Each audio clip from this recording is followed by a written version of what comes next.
that way, and it's one of the successes.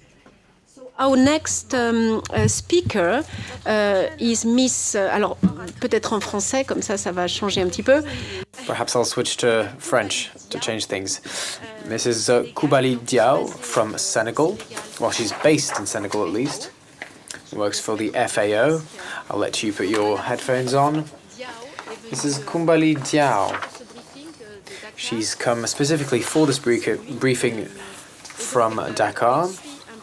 She travelled last night, and after having worked in Rome, she now works in Dakar on micro-gardens and urban agriculture in Senegal and in Western and Central African countries.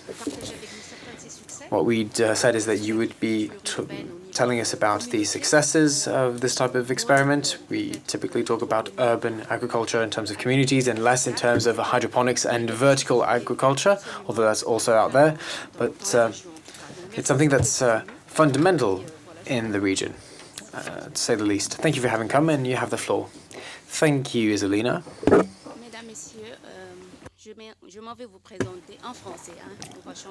Ladies and gentlemen, well, I'm going to be speaking French, and I'm going to be telling you all about this mini garden experiment we carried out in Senegal, and that we have expanded towards other African cities with technical support from the FAO.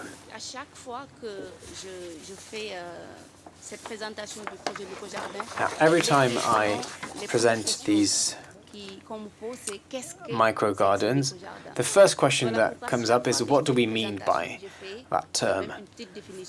So every time I do this presentation, I explain what's meant by that. This is something that stems from the Food for the Cities FAO program. I think one of the speakers referred to that earlier. And there's a strategy that was developed under that program. In this strategy, you find the Green Cities development concept. This is a system that's supposed to promote sustainable development of urban and peri-urban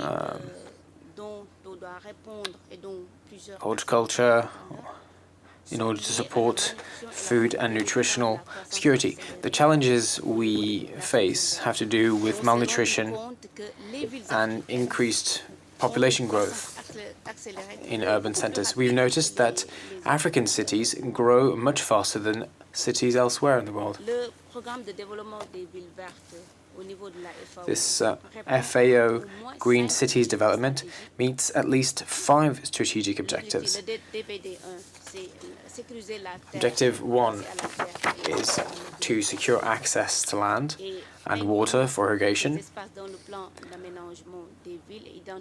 and includes these spaces in the planning of the cities and identifies and saves water for water. This is a fundamental issue, especially in African cities. There's a safeguard the health quality of products and protect the environment, all the while defending a whole a series of elements in the value chain. Goal 3, to secure the appropriation of the sector by partners and players, with a whole follow-up done there.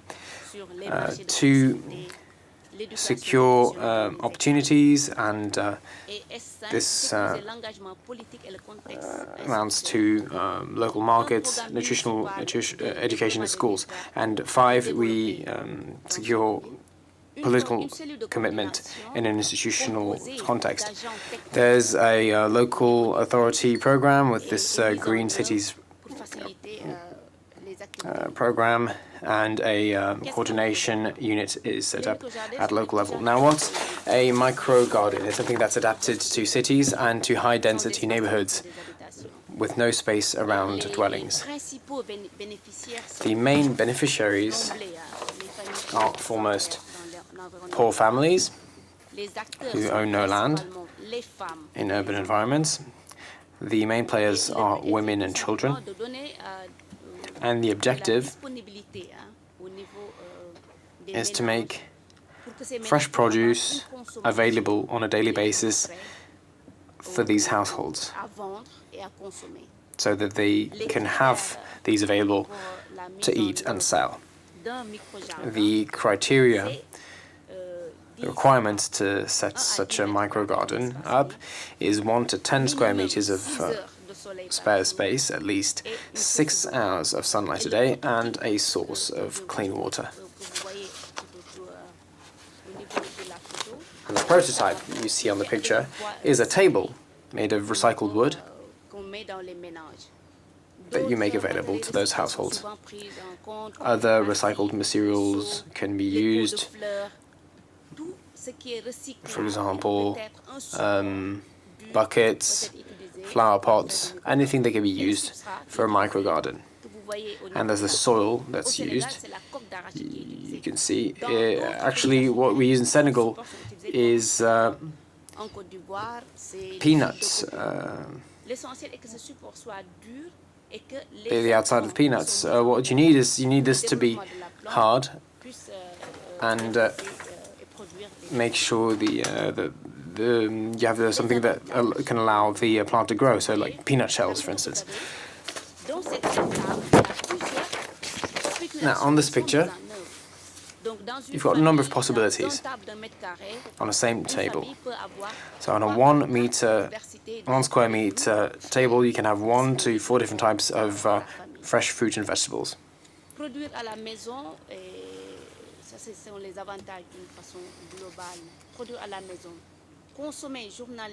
Another advantage is that you produce at home and you are able to have healthy, vitamin-rich produce available on a daily basis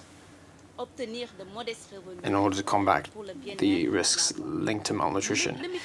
It also can generate modest income source. Now, the context. This allowed us to strengthen resilience to malnutrition at household level. But we also realized that these products could be sold. Now, the Milan-Dakar project, the first project to be officially set up after the first table was sent from Colombia in 1999, together with the Directorate for Horticulture, went from 2006 to 2014. When the first table arrived in 1999, with support from the FAO and the cooperation of the Ministry of Agriculture via the Directorate for Horticulture, the first thing that was done was to carry out training activities to tell people how you use such a table, how do you feed your plant. Basic training for households to tell them how to use their microgarden. This generated political commitment on behalf of the mayors of Milan and Dakar. Dakar and Milan have been twinned for over 40 years now. The mayors of the two cities decided to implement this project together with the FAO and the Directorate for Horticulture. Also, in some cases, with an Italian NGO in Accra who took a role in the process. And 2 main phases took place between 2006 and 2014.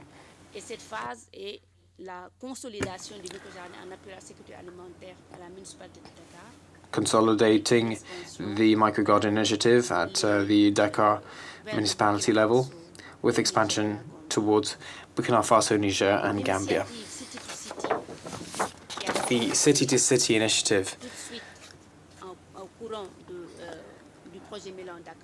started during the Milan-Dakar project. This is a pilot project for the implementation of microgardens in Praia, in Cape Verde, in Douala, in Cameroon, via South-South cooperation. The main objectives overall: consolidation and ownership of the microgarden project by its players and partners all along the value chain in Senegal and especially in Dakar. Ensure the training of a greater number of beneficiaries in cities, setting up a process to facilitate and guide the integration of experiences bearing on microgardens in order to support food security and nutritional security in urban areas, and to support the regional expansion of such initiatives in Burkina Faso, Niger, in Niamey, and in Gambia, in Cape Verde, in Douala, and to strengthen the involvement of local governments in food systems in order to ensure the food and nutritional security of cities via South-South support mechanisms.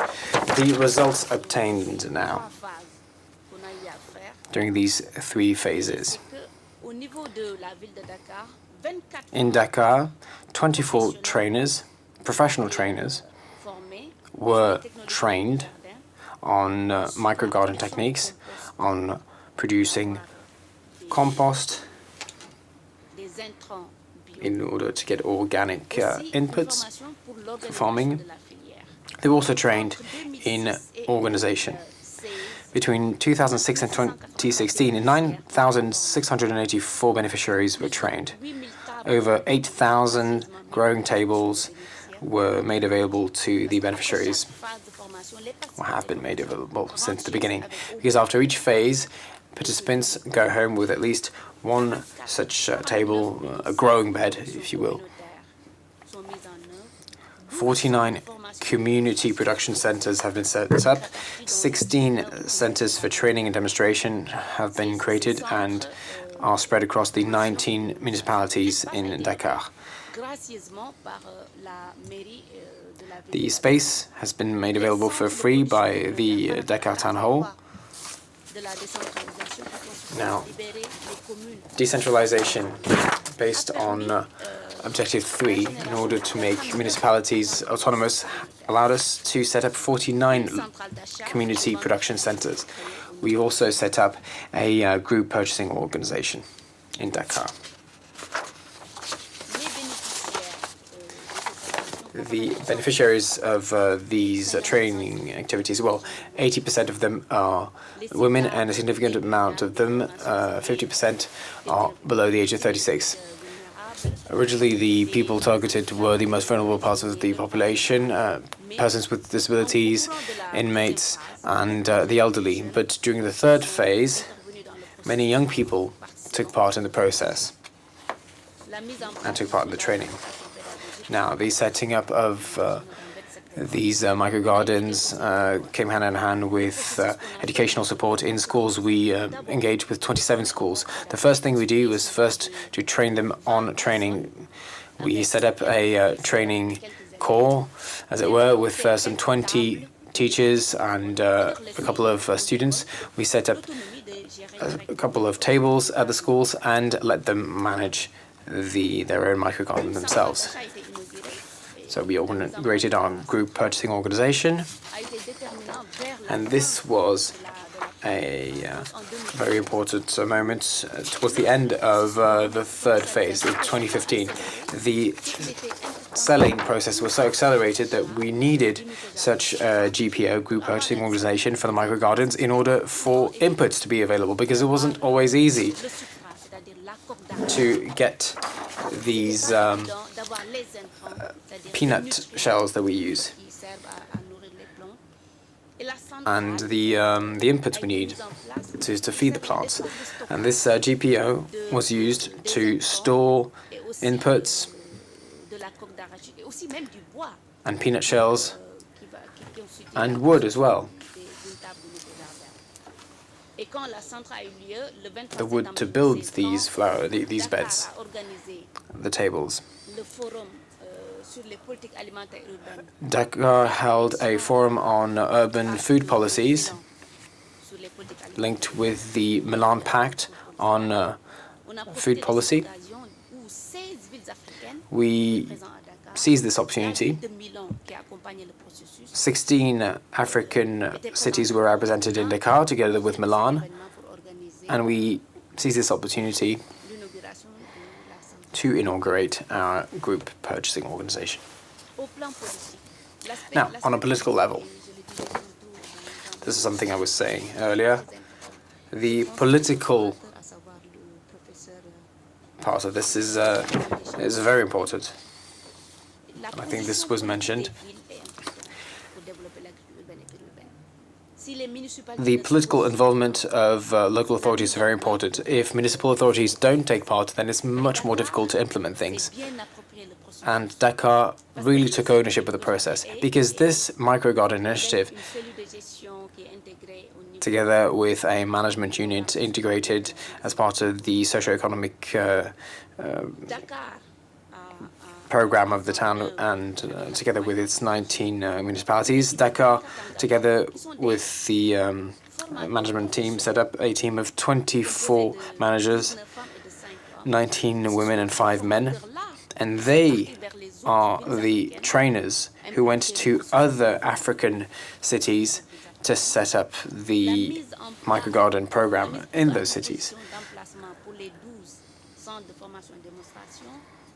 It was thanks to this political commitment that the spaces for the 12 training and demonstration centers and the 49 community production centers were made available.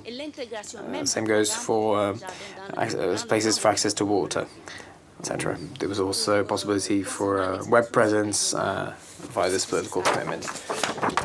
Now, at the sub-regional level, this process meant that in every town, we organized the train the trainers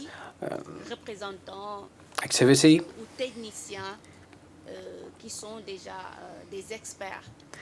Each such activity brings together at least 5 representatives who are experts in urban or peri-urban farming. And every time we do this, we have such a train the trainers activity.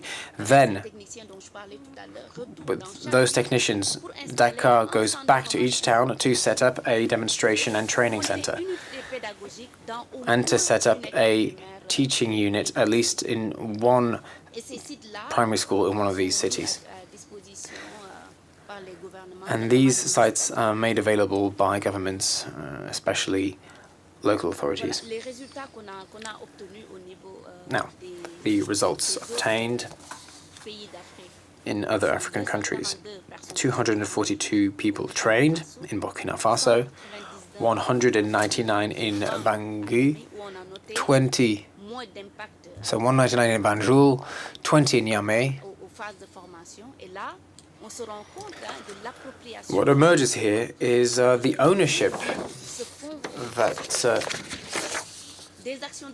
cities managed to gain out of this, how they managed to own the project. We also carry out training on urban agricultural policy. There's also support that's made available to local structures, as well as support services for agricultural and urban and peri-urban agricultural activities. But we also carry out efforts in order to integrate them in the master plan for food in Dakar. Now, prospects.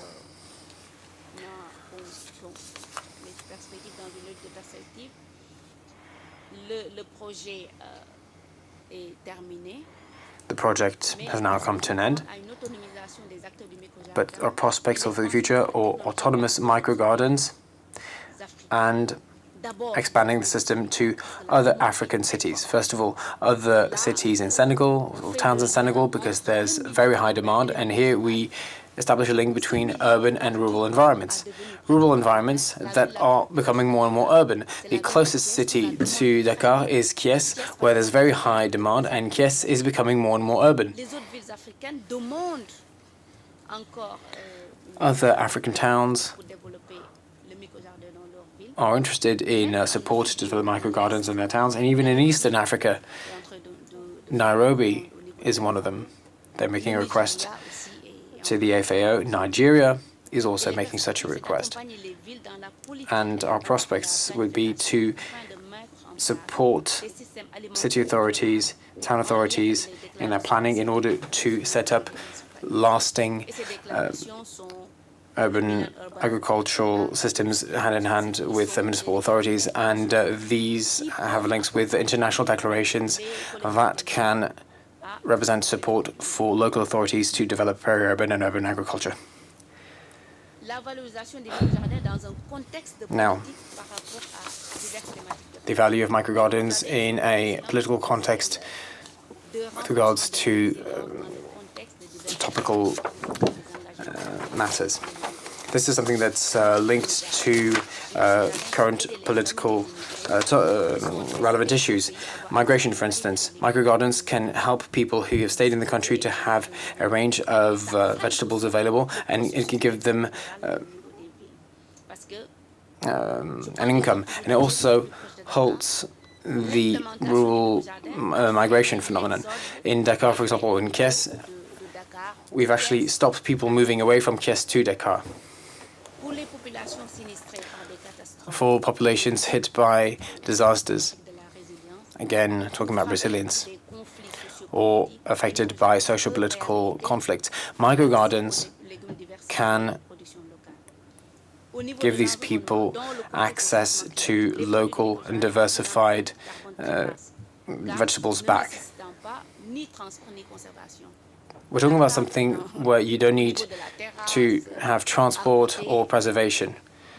The table can be right next to you on your terrace.